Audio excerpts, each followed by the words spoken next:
So if politics and race were the issue, the question is, why are not blacks succeeding? If we look, in other words, at a time when whites were at their worst, blacks were at their best.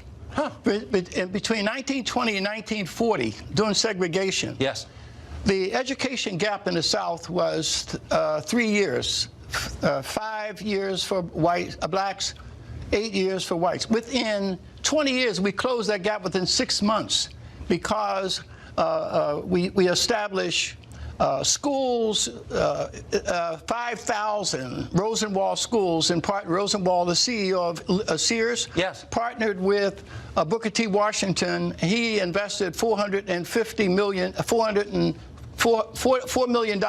The black community matched that and built 5,000 Rosenwald schools, and so that's why we did it. There were 5 high schools in every major city, Baltimore, New York, and Atlanta, where the class sizes were 50 and plus.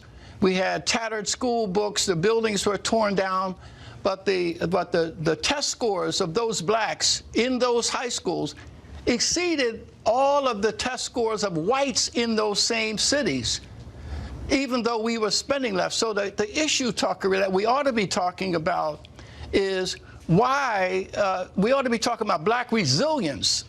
And that is, how did we achieve, in the face of overt oppression, legal segregation, and why are we failing now post-civil rights in cities run, education systems run by their own people? It's a great question. No